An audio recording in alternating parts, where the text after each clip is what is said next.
So hello दोस्तों, एक बार फिर से आप सभी लोगों का स्वागत है आपके अपने चैनल स्टडी विद PV2 में। दोस्तों, आज मैं आप लोगों के लिए एक बहुत ही गजब कह सकते हो आप, बहुत ही मस्त टॉपिक लेकर आए हैं क्लास 11th वालों के लिए। वो टॉपिक क्या है? जैसे यदि अगर आपसे बात की जाए, जैसे आपसे कोई कहे कि इसे आप नापिए, इसका आप मेजरमेंट कीजिए, तो आप लोग इसे लेकर आओगे, आप जो है इंची टेप, और इसे माप कर बता दोगे कि इतना मीटर है। और उसी प्रकार से यदि आपको ये इतना छोटी वस्तु कोई मापने के लिए कहे, तब भी आप लोग माप लोगे।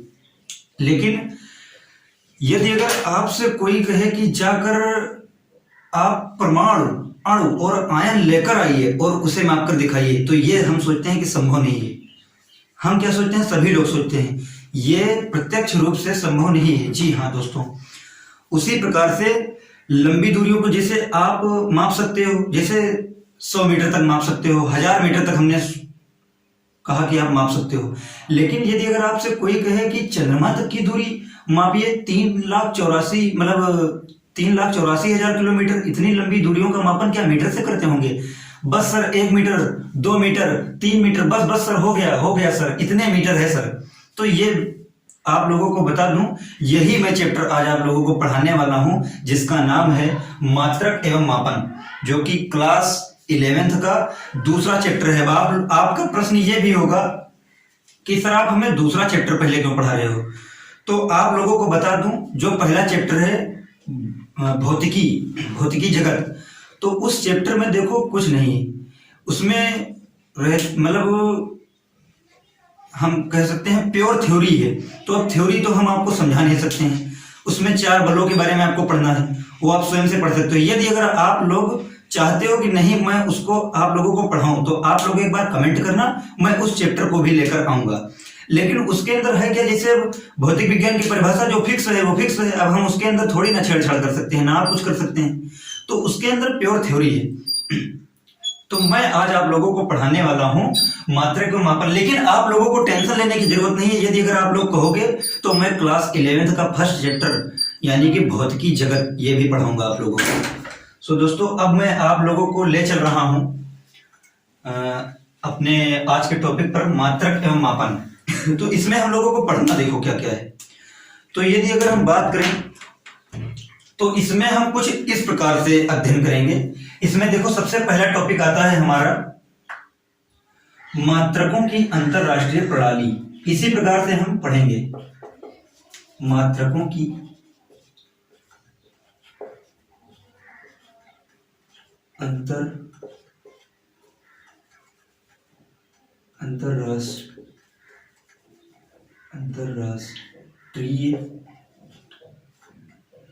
अंतरराष्ट्रीय प्रणाली।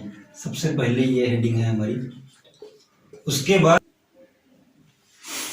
तो सबसे पहली हेडिंग आपको इस चैप्टर में पढ़ना है मात्रकों की अंतरराष्ट्रीय प्रणाली। उसके बाद है दूरी का मापन, दूरी का मापन या लंबाई का मापन। उसके बाद है दूरी का मापन। फिर देखो कुछ लोगों की किताब जैसे बदली होंगी तो उसमें ये हेडिंग ऊपर नीचे दी गई होंगी, तो उससे आप लोगों को परेशान होने की जरूरत नहीं है। फिलहाल ये जितनी हेडिंग है हम तो सब कवर कराने वाले हैं आप लोगों को। दूसरी हेडिंग है आपका दूरी का मापन या फिर लंबाई का मापन। तीसरी हेडिंग है आपका द्रव्यमान का मापन, द्रव्यमान का मापन। फिर दोस्तों अगली हेडिंग है आपका समय का मापन,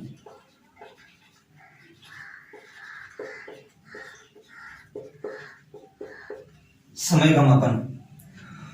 उसके बाद है आपकी हेडिंग यथार्थता,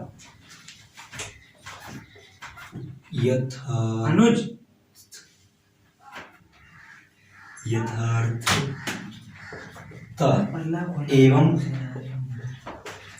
यंत्रों की परिशुद्धता।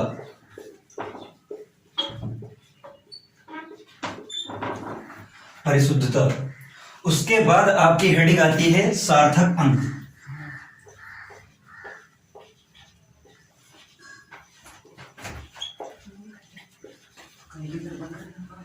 उसके बाद हेडिंग आपकी आती है भौतिक राशियों की विमाएं।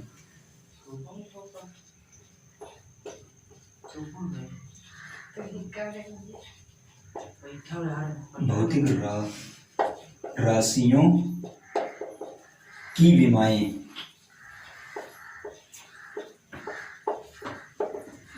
फिर आपका आता है विमीय सूत्र एवं विमीय विश्लेषण। विमीय सूत्र एवं विमीय समीकरण। जी हाँ, विमीय सूत्र एवं समीकरण।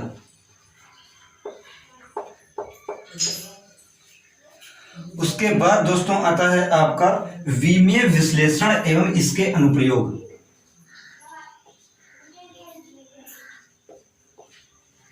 विमीय विश्लेषण एवं इसके अनुप्रयोग।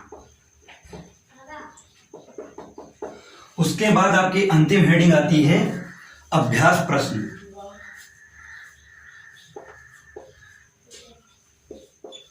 अभ्यास प्रश्न।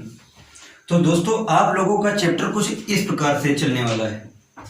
तो अब हम इसे रब करते हैं और आपको पहली हेडिंग से आपको बताना स्टार्ट करते हैं।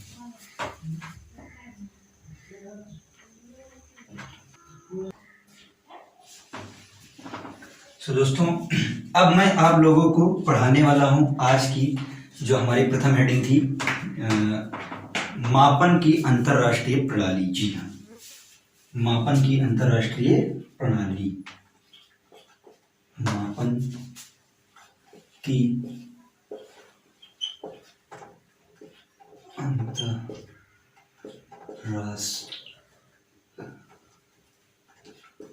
मापन की अंतरराष्ट्रीय प्रणाली। जी हाँ दोस्तों।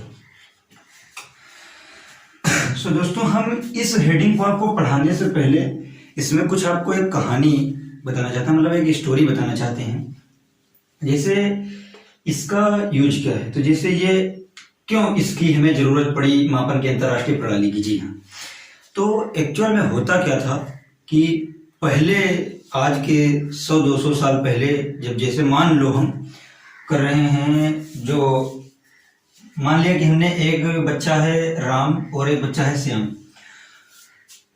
जो देखो ये अभी हम ये खाली एग्जाम्पल के तौर पर ले रहे हैं, बाकी ये घटनाएं जो इसके पीछे स्टोरी है वो सच्ची हैं। जैसे एक्चुअल में होता क्या था कि जैसे मान लो राम है और श्याम है, तो मान लो राम के यहाँ दुकान है और ये इंडिया में रहता है।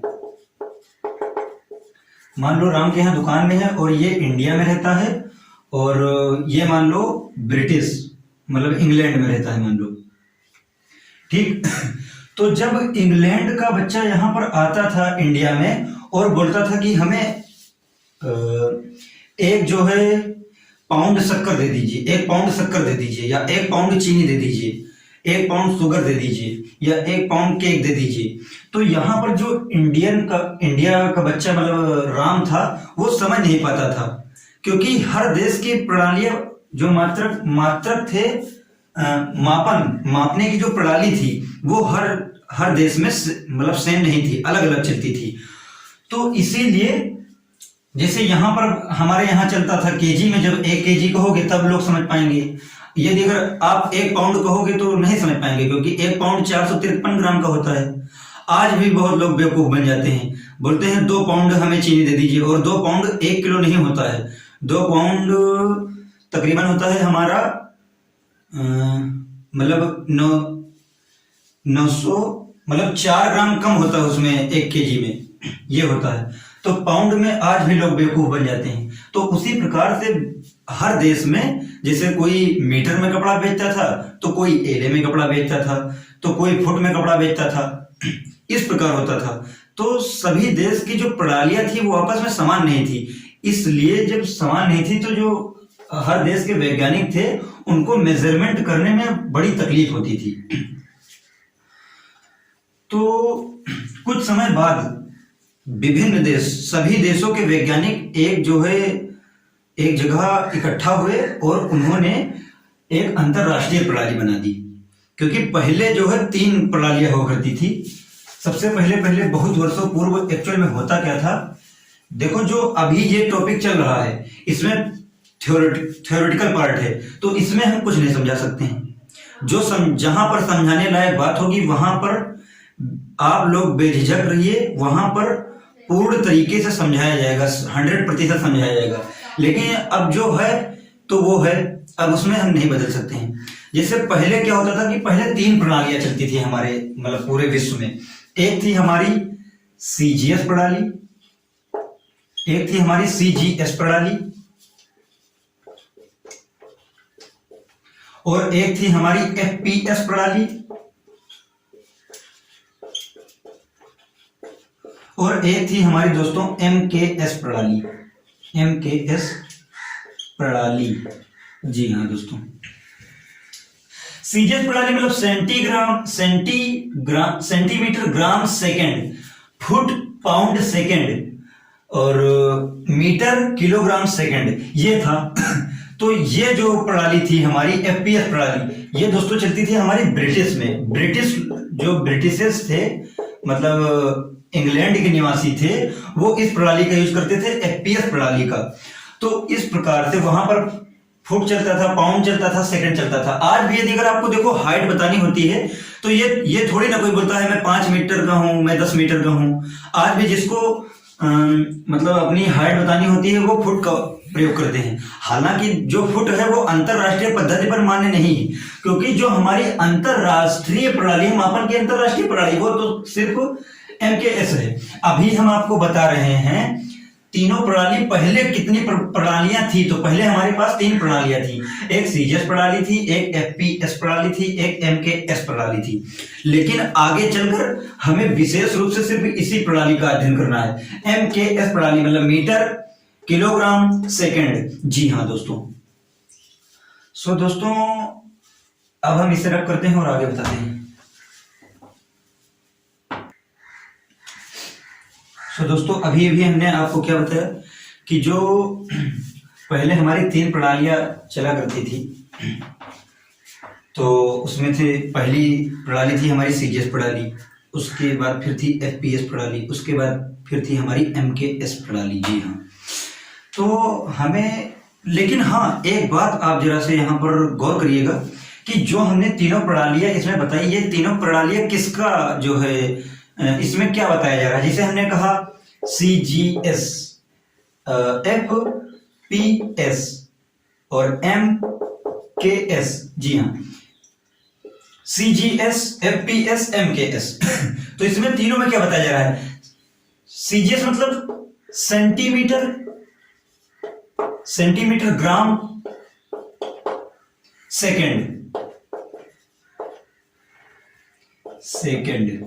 ठीक। और एफपीएस में क्या बताया जा रहा है, फुट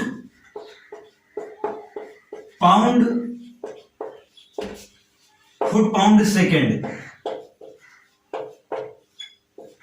ठीक। और हमारी एमकेएस में क्या है, मीटर किलोग्राम और सेकेंड। इसमें तीनों में क्या कॉमन है, मतलब एक बात तो पहले जो तीनों देश की मतलब प्रणालियां थी तीनों में, वो एक चीज सेम था कि समय हमारा सेकंड में ही मापा जाता था। ये बहुत अच्छी बात थी कि इससे लोग कंफ्यूज नहीं हुआ करते थे। लेकिन ये जो 3 प्रणालियां थी इसमें जो है लोग कंफ्यूज हो जाया करते थे। जैसे अब यहाँ पर हम कह रहे हैं मीटर, अब जाएंगे ब्रिटिश में, उस समय की बात, वही लगभग तकरीबन 1883 के आसपास की बात है ये सब। तो अब जैसे मान लो हम यहाँ पर हैं, इंडियन हैं, अब हम उस समय जाते वहाँ जो है ब्रिटिश और बोलते सर हमें 25 मीटर कपड़ा दे दीजिए, तो बोलते आप क्या यार बोल रहे हो, ये कहते ना, तो मतलब समझने में लोगों को दिक्कत हुआ करती थी। इसी प्रकार से फिर वो बोल दिए, सब लोगों ने एक जगह मतलब संगठन बनाया, हर देश के वैज्ञानिकों ने बोला कि आज से अब सभी लोग मीटर बोलेंगे, बोला कि आज से सभी लोग मीटर बोलेंगे, फिर आज से सभी लोग किलोग्राम बोलेंगे, ना कि ग्राम बोलेंगे, ना पाउंड बोलेंगे, सर अब आज से सब लोग सेकंड बोलेंगे। तो इसी प्रकार से अब हमारी ये जो प्रणाली है ये पूरे विश्व में चलती है, एमकेएस प्रणाली, मीटर किलोग्राम सेकंड। जी हाँ दोस्तों, ये तीनों निरूपित क्या कर रही हैं? तो देखो ये जो तीनों प्रणालियां हैं, ये सेंटीमीटर मतलब ये लंबाई की प्रणाली है ना। सेंटीमीटर लंबाई की प्रणाली है, फुट भी लंबाई की प्रणाली है और मीटर भी लंबाई की प्रणाली है। ग्राम किसकी प्रणाली है? द्रव्यमान की। जी हाँ दोस्तों, पूरा पूरा लिख देते हैं अन्यथा आप लोग कंफ्यूज हो जाएंगे। सेंटीमीटर मतलब लंबाई का मात्रक प्रणाली है, मतलब ये लंबाई, और फिर ग्राम पाउंड किलो ये सब किसका जो है मात्रक है? तो ये हमारा किलोग्राम मतलब द्रव्यमान का मात्रक है दोस्तों, द्रव्यमान। फिर ये सब क्या है? सेकंड समय का मात्रक है। तो मतलब जो ये तीनों प्रणालियां हैं ये किसके लिए यूज की जाती थी? ये लंबाई, द्रव्यमान और समय के लिए यूज की जाती थी। जी हाँ दोस्तों, तो अब इसे रब करते हैं और आपको आगे बताते हैं। सो दोस्तों, अब हम सोचते हैं कि जो ये टॉपिक है, जो भी हमने आपको बताया मात्रकों की मापन की अंतर्राष्ट्रीय प्रणाली, ये आपको समझ में आए होंगे। इसके बाद इसी में हमारा एक मेन टॉपिक रह जाता है जिसका नाम है मूलभूत राशियां। जी हाँ दोस्तों, मूलभूत राशियां। देखो, मूल दो प्रकार की राशियां होती हैं, एक होती है मूलभूत राशियां और एक होती है हमारी व्युत्पन्न राशियां, और एक हमारी होती हैं पूरक राशियां भी होती हैं, उनको भी बताया जाएगा। इसी में आता है, इसी में बताएंगे आपको। तो सबसे पहले इसके बाद जब हम कर लेते हैं CGS, FPS, MKS, उसके बाद हमारा टॉपिक आता है मूलभूत राशि। मूलभूत राशियां। दोस्तों हाँ, एक चीज आप लोग और करिएगा हमारे साथ, कि हमारे साथ आप लोग अपने हिसाब से शॉर्ट नोट्स जरूर बनाते चलिएगा। देखो, हम छोड़ेंगे इसमें कुछ भी नहीं। हम देखो NCERT फॉलो कर रहे हैं, और जो है आप लोग जो भी बुकें सब अच्छी होती हैं, ऐसा नहीं है कि कोई बुक खराब होती है। अब जरूरी नहीं है कि आपको NCERT खरीदना आवश्यक ही है, जो बुक है आप उससे भी पढ़ सकते हैं। लेकिन अब हम NCERT फॉलो कर रहे हैं, आपको फिलहाल कुछ छोड़ा नहीं जाएगा board exam point of view से। और हम तो इसमें इतना एडवांस लेवल का पढ़ाते हैं, जिससे होता है ना, हम लोग भी JEE की तैयारी करते हैं, तो अब उसमें जो इसमें के जो प्रश्न होते हैं JEE से संबंधित प्रश्न, उस लायक के प्रश्न हम आपको यहाँ पर भी कराया करेंगे, कि ताकि आप लोग का कॉन्सेप्ट क्लियर होता रहे। और आप लोगों को कहीं भी डाउट हो तो आप लोग जरूर कमेंट करें, हम लोग उसका जवाब देने की कोशिश करेंगे। सो दोस्तों, अगला टॉपिक है हमारा मूलभूत राशियां। आखिर मूलभूत राशियां है क्या? तो देखो, मूलभूत राशियां वे राशियां होती हैं जो मतलब जो है अपने आप में स्वतंत्र होती हैं। पूर्णतया जो अपने आप में स्वतंत्र होती हैं मूलभूत राशियां कहलाती हैं। जी हाँ दोस्तों, मूलभूत राशियां किसे कहते हैं? तो वे राशियां, इसकी हेडिंग जैसे ये है, तो अब इसकी परिभाषा हम आपको बता देते हैं। वे राशियां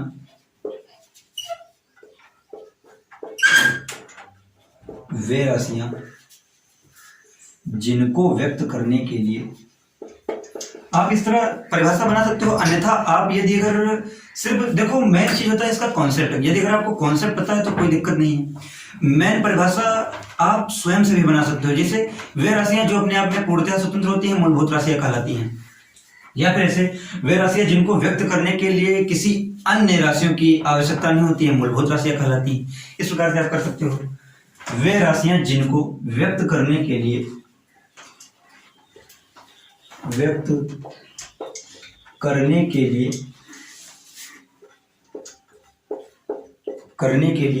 किसी अन्य भौतिक राशि की आवश्यकता नहीं होती। किसी अन्य भौतिक राशि की आवश्यकता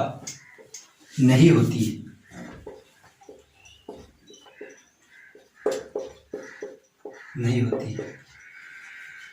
मूलभूत राशियां कहलाती हैं। अर्थात आप इसमें थोड़ा और लिख लीजिए। अर्थात वे राशियां जो पूर्णतः स्वतंत्र होती हैं। वे राशियां जो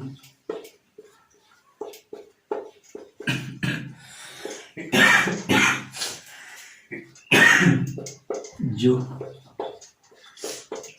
पूर्णतया स्वतंत्र होती हैं,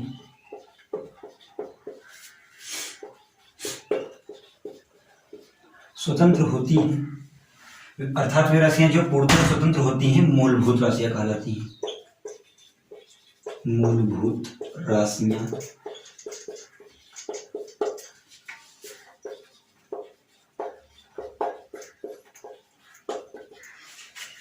कहलाती हैं। दोस्तों इस परिभाषा को आप लोग जरूर नोट कर लीजिए।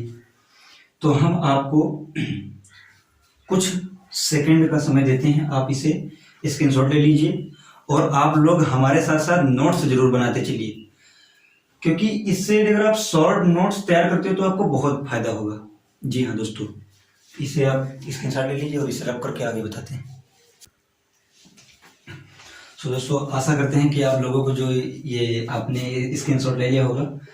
तो अब आती है कि मूलभूत राशियों की हमने आपको डिफिनेशन तो बता दी, उसको डिफाइन आपने कर लिया, बट होती क्या है मूलभूत राशियां। तो देखो मूलभूत राशियां जो होती हैं वो 7 प्रकार की होती हैं, वो 7 टाइप्स की होती हैं। तो हम इधर एक्चुअल में करते हैं, अपने ले लेते हैं, उसके बाद नाम लिख देते हैं। इधर मान लो कि आपका जो राशि जो रहेगी उसका नाम रहेगा, और इधर मात्रक रहेगा, और उधर प्रतीक रहेगा। 3 कॉलम हम इसके बनाते हैं दोस्तों।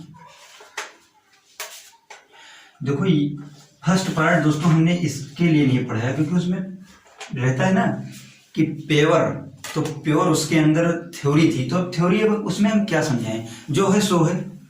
अब विद्युत चुंबकीय बल तो जो है वो है, अब उसमें हम क्या बदल सकते हैं। तो यदि अगर, लेकिन आप डरने की जरूरत नहीं है आप लोगों को, यदि अगर आप कमेंट करते हो तो मैं उसको भी पढ़ाऊंगा, आप लोग टेंशन मत लेना। जैसे जो मूलभूत राशियां होती हैं तो वो हमारी 7 प्रकार की होती हैं, जिसमें से होती है हमारी पहली होती है लंबाई,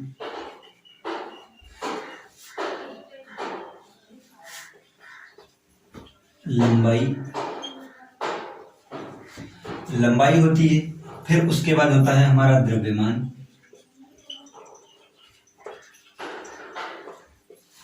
फिर उसके बाद होता है हमारा समय, फिर उसके बाद होता है हमारा विद्युत धारा,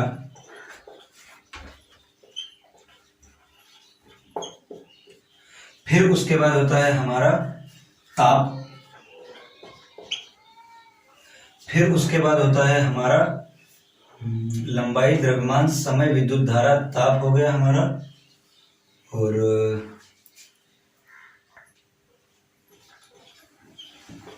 पदार्थ की मात्रा। उसके बाद होता है हमारा दोस्तों ज्योति तीव्रता,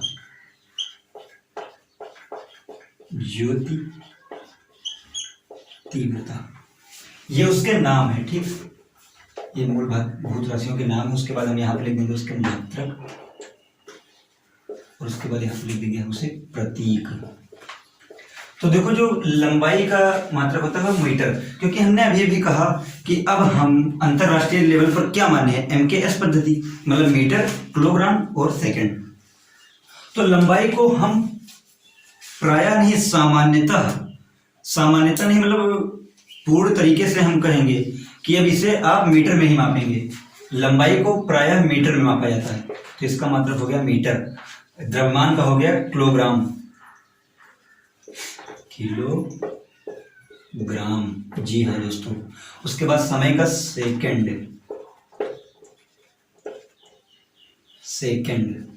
विद्युत धारा का हमारा हो गया एम्पियर।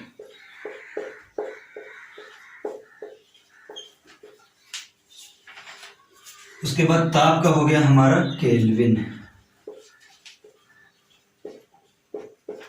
फिर पदार्थ की मात्रा हो गया हमारा मोल। फिर ज्योति तीव्रता हो गया हमारा कैंडेला। अब इसका प्रतीक क्या होता है, लंबाई मीटर, तो इसे हम m से लिखेंगे, किलोग्राम kg से लिखेंगे, सेकंड को हम t मतलब s से लिखेंगे, और एम्पियर को हम a से लिखेंगे। सर आपने इसको, अब आपका प्रश्न होगा, सर आपने इसको छोटे लेटर में लिखा, सर आपने इसको छोटे लेटर में लिखा, सर आपने इसको छोटे लेटर में लिख दिया, लेकिन इसे आपने बड़े लेटर में क्यों लिखा। दोस्तों जैसे एम्पियर हम इसके सामने पहले लिखते हैं। एम्पियर हमने एक इसलिए कैपिटल लेटर में बनाया क्योंकि एम्पियर एक वैज्ञानिक का नाम है जिन्होंने विद्युत धारा को खोजा था। तो यदि उनको सम्मान देने के लिए अगर हमने बड़े लेटर में लिख दिया तो कोई गुनाह तो हमने कर नहीं दिया। और ये बुजुर्ग कह गए हैं कि ये बड़े लेटर में लिखा जाएगा तो बड़े लेटर में लिखा जाएगा। बुजुर्ग से तात्पर्य समझ पा रहे हो, मतलब वैज्ञानिक लोग कह गए हैं तो वही अब हम लिख रहे हैं। केल्विन ये भी कैसे लिखेंगे, क्यों? बुजुर्ग लोगों की बात। मोल MOL, ज्योति तीव्रता कैंडेला CTC से हम दोस्तों निरूपित करते हैं। यदि अगर आप लोगों को ये टेबल नहीं याद है तो आप लोगों को कुछ नहीं याद है। जी हाँ, आगे फिर आपको बहुत तकलीफें होंगी, जो कि इसमें से बहुत बहुत महत्वपूर्ण हेडिंग जैसे कि हो गई भौतिक राशियों की विमाएं, भौतिक राशियों की विमाएं और समीकरण, विमेय विश्लेषण एवं उसके अनुप्रयोग, ये सब आपको निकालने में बड़ी तकलीफ होगी। और वो वहां से ये सोचिए कि आपका जेई नीट की परीक्षाओं में क्वेश्चन बनता है, ये सोच लीजिए आप।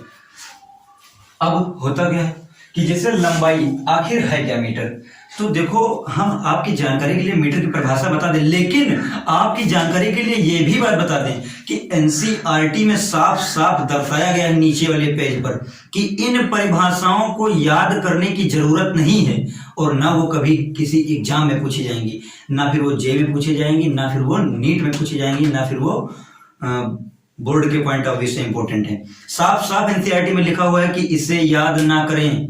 जी हाँ, लेकिन आप लोगों को मैं बता दूं, जैसे सब परिभाषा नहीं, कुछ जैसे बता दें आपकी जानकारी के लिए कि आखिर थोड़ा फील वाली बात रहती है ना, फील आ जाए तो फिर पढ़ने में फिर मजा ही कुछ आ जाता है। जैसे यहाँ पर क्या लिखा हुआ है मीटर, तो एक मीटर क्या है, तो प्रकाश की चाल पहले आप लोग जानते होंगे, आई थिंक।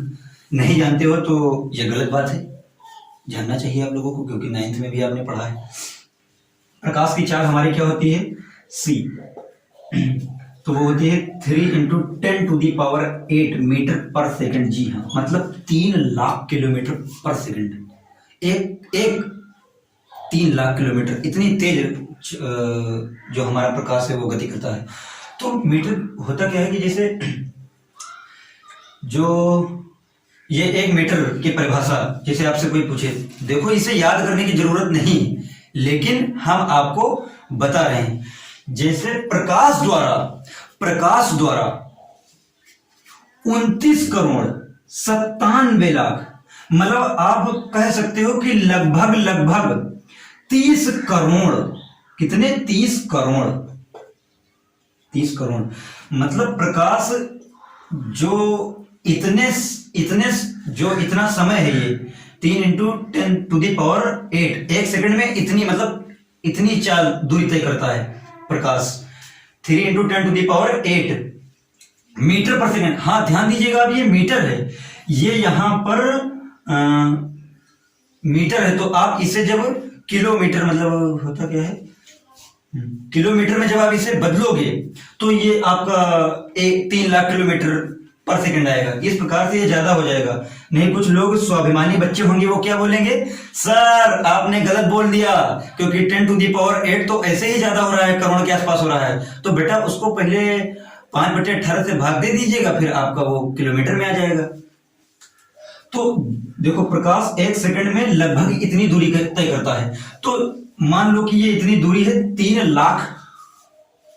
पहले आप इसे समझ लीजिए, थोड़ा हम आपको फील दिलाना चाहते हैं, इसीलिए इस पर मैं जोर दे रहा हूं। जैसे प्रकाश 1 सेकंड में कितनी, तो 3 × 10⁸, मतलब 1 2 3 4 5 6 7 8। ठीक, अब ये हो गया 3 × 3, तो ये 2 4 6 8, 1 2 3 4 5 6 7 8। ये क्या हो गया, इकाई, दहाई, सैकड़ा, हजार, 10,000, लाख, 10 लाख, करोड़, 10 करोड़, मतलब 30 करोड़ मीटर पर सेकंड। मतलब 1 सेकंड में 30 करोड़ मीटर प्रकाश दूरी तय करेगा। तो जो ये 30 करोड़ मीटर है, उसके 30 करोड़, लगभग 30 करोड़ भाग कर दीजिए। 30 करोड़ के जब 30 करोड़ भाग करोगे तो कितना आएगा। मान लो कि ये लिखा है हमारा 2 मिनट, सपोज करना है आपको। जैसे ये मान लो आपका लिखा है इतना बड़ा, यहां से लेकर यहां तक 30 करोड़। अब इसके आप 30 करोड़ भाग कर दीजिए, 1 2 3 4 5 6 7 8 9 10 11 12 13 14 15 16 17, 30 करोड़ भाग कर दोगे तो जो जरा भर की दूरी आएगी उसे कहते हैं मीटर। जी हाँ दोस्तों, उसे कहते हैं मीटर। तो मीटर की परिभाषा हम सोचते हैं कि आप लोगों को क्लियर हो गई होगी, लेकिन एनसीईआरटी में साफ साफ दे रखा है कि आपको याद करने की जरूरत नहीं है, तो आप इसे याद ना करें, लेकिन हाँ आप इसे जरूर याद करें। Which is the most important topic for all competitive exam and board examination. जी हाँ दोस्तों, तो दोस्तों अब हम सोचते हैं कि आपको मीटर की परिभाषा क्लियर हो गई होगी। अब जैसे मीटर के हो गए, किलोग्राम की सुन लीजिए। जैसे किलोग्राम होता कि जैसे फ्रांस के पेरिस में एक जगह है, फ्रांस के पेरिस में एक जगह है, वहां पर एक सिलेंडर रखा हुआ था। तो सभी देश, हमने अभी भी बताया कि सभी देश के वैज्ञानिकों ने एक संघ बनाया और गए वहां पर, सोफा पर बैठ गए, कुर्सी डालकर बैठ गए कि भाई अब आज से मान लो ये हमारा है, मान लो ये है हमारा, 2 मिनट के लिए मानना है, हम फ्रांस में हैं, फ्रांस के पेरिस में है, फ्रांस के पेरिस में एक जगह है, वहां पर एक सिलेंडर रखा हुआ है जिसका वजन 1 किलोग्राम है। उसी को बोल दिया कि आज से ये 1 किलोग्राम रहेगा तो रहेगा। कितने 1883 से ये परिभाषा मान्य। सोचिए, मतलब आप नहीं थे, हम भी नहीं थे, ये भी नहीं थे, वो भी नहीं थे। जी हाँ दोस्तों, तो 1883 से परिभाषा मान लें कि जो फ्रांस के पेरिस में मान के लो है, वो रियलिटी है, एक सिलेंडर रखा हुआ है, उसी को सब लोगों ने 1 केजी बोल दिया, वही आज पूरे विश्व में चल रहा है, अंतरराष्ट्रीय पद्धति पर चल रहा है। सो दोस्तों आप लोग इसे जरूर नोट कर लीजिए, और इस परिभाषा को हम बताते नहीं, आप लोग पढ़ लीजिएगा, नहीं तो टाइम हमारा वेस्ट हो जाएगा। तो इस परिभाषा को आप लोग एनसीईआरटी में सिर्फ ऐसे पढ़ लीजिएगा, हम तो कहते हैं पढ़ना भी मत, क्योंकि जब उन्होंने साफ साफ कह दिया है कि आप इसे याद ना करें तो फिर क्या, आप इसे मिटा, मतलब जो है उतार लीजिए, फिर हम इसे रब करते हैं।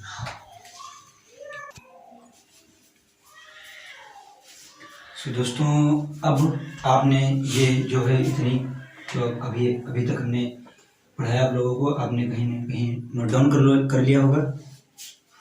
अब अगला, इसी में आपकी अगली हेडिंग है, हेडिंग नहीं है मतलब जैसे अभी तक हमने आपको मूलभूत राशियां पढ़ाई, अब है उसके बाद पूरक राशियां। तो पूरक राशियां,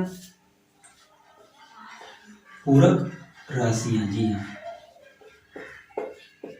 पूरक राशियां। देखो इसे याद करने की इतनी आवश्यकता नहीं, लेकिन अभी यदि अगर याद रहेगी तो ना कोई घाटा होगा हमारा। तो पूरक राशियां 2 प्रकार की होती हैं, ये जो है ये 2 प्रकार की होती हैं। ये कितने प्रकार की होती हैं? 2 राशियां, मतलब पूरक राशि जो है आपकी, पूरक राशि ये आपकी 2 प्रकार की होती है। एक होती है आपकी दोस्तों समतल कोण,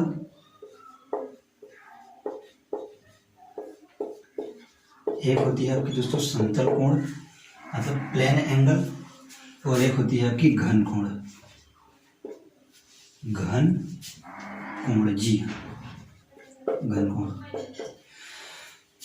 समतल कोण मतलब होता क्या है, जैसे मान लो कि हमने एक सरफेस ले ली, मान लो ये है और ये है, तो इसे जो यहाँ पर ऐसे कोण बनाइए, यही होता है इसका समतल कोण, जिसको जो है मान लो इसमें एकदम छोटा नगण्य परिवर्तन, तो डी थीटा इक्वल हमारा क्या हो जाएगा, मतलब चाप बराबर क्या होता है, कोण बराबर चाप बटे त्रिज्या, मतलब चाप की लंबाई मान लो कि ये ds है आपका, ds। देखो जो ये ds हम लोग लिख देते हैं, मतलब बहुत छोटे भाग की बात चल रही है, इसीलिए d लिखा जाता है। और मान लो कि इसकी जो त्रिज्या है वो r है, तो डी थीटा इक्वल क्या हो जाएगा हमारा ds अपॉन r, और फिर ये जो है D theta equal ds upon r। देखो जो दोस्तों ये सब जरूरत पड़ेगी आपको लंबन विधि में, एक विधि है लंबन विधि, पढ़ने में बहुत मजा आता है। लंबन विधि को जब पढ़ाएंगे तो उसमें ये सब हल्का फुल्का जरूरत पड़ेगी, उसको पढ़ने में बहुत मजा आता है। और आप सोचिए दूर की दूरियां मिनटों में कैलकुलेट कर सकते हैं। हाँ, तो इसका एक मतलब मात्रक होता है इसका रेडियन। जी हाँ, मात्रक होता है इसका दोस्तों रेडियन। तो समतल कोण बस इसमें यही इतना है और बाकी ज्यादा नहीं। देखो अब जो ये है भैया, तो भाई अब इसमें हम क्या कर सकते हैं दोस्तों, अब जैसे यहाँ पर कोई समझाने लायक तो है नहीं। अभी समतल कोण होता है, प्रोग्रेसिव दो प्रकार की होती हैं, हाँ होती हैं, समतल कोण, घन कोण। समतल कोण मतलब d theta equal d s upon r, मात्रक इसका होता है रेडियन। फिर उसके बाद आता है आपका घन कोण। तो घन कोण होता क्या है, घन कोण कभी हमने आइसक्रीम खाई है ना, आशा करते हैं कि आप लोगों ने आइसक्रीम जरूर खाई होगी। तो जैसे मान लो ये आइसक्रीम है, उसके अंदर जब आप झांक के देखोगे, उसके अंदर जब आप झांक के देखोगे, मतलब जब आप उसके अंदर देखोगे, जैसे मान लो ये आपकी है आइसक्रीम, सपोज ये आपकी क्या है दोस्तों, आइसक्रीम। तो यहाँ पर जो एंगल बन रहा है देखो, ये 3D होता है, 3D डायग्राम। ये 2D में आपको इतने अच्छे से नहीं क्लियर हो पाया होगा, लेकिन हम आपको थोड़ा क्लियर कराने की कोशिश करेंगे। घन कोण ये होता है, जो इसके अंदर का पार्ट वहां पर एकदम अंतिम छोर पे गोल गोल बन रहा है, वहां पर घन कोण बनता है। जी हाँ दोस्तों तो जो ये कोण होता है, मतलब आपने कभी आइसक्रीम खाई हो वो कुल्फी वाली, तो कुल्फी में जब झाँक के देखोगे तो अंदर जो एकदम पतली सी सतह होती है, वहां पर जो कोण बनता है वही आपका घन कोण होता है। जी हाँ, तो घन कोण का मात्रक होता है हमारा दोस्तों स्टेरेडियन। क्या, स्टेरेडियन। घन कोण जैसे मान लो ये है, अब इसमें ऐसे थोड़ा बनेगा ये, क्योंकि 3D वाला आपको प्रतीक भी हो ना, तभी तो आपको अच्छा समझ में आएगा। तो इसका सूत्र होता है हमारा डी थीटा इक्वल होता है हमारा D A upon are square. जी हाँ, इसका और भी सूत्र होता है, जैसे D theta equal D A cos theta upon are square. ये डी थीटा नहीं, यहाँ पर इसको ओमेगा से निरूपित करते हैं। किससे, ओमेगा। इस तरह भी बनाया जाता है ओमेगा को, ओम की भांति। आपने कक्षा 10 में ओम नाम का एक ओम, वो नहीं, धार्मिक अक्षर की बात यहाँ पर नहीं हो रही। ओम आपने पढ़ा होगा विद्युत धारा चैप्टर में, तो उसी में ओम जो है ओमेगा टाइप का बनता है थोड़ा। तो ये ओमेगा, डी ओमेगा बराबर क्या होता है, मतलब वो घन कोण को ओमेगा से निरूपित करते हैं। तो डी ओमेगा हमारा क्या होता है, d A upon are square. जब आप 12th में आओगे तो एक जो है आपको फार्मूला और पढ़ने को मिलेगा, D A cos theta upon are square. जी सो दोस्तों, आज का टॉपिक हमारा यहीं तक था। तो आशा करते हैं कि आप लोगों को ये जो वीडियो है वो बहुत अच्छी तरीके से समझ में आया होगा। अब अगली क्लास में हम पढ़ेंगे दूसरी हेडिंग, जिसका नाम है लंबाई का मापन या फिर दूरी का मापन।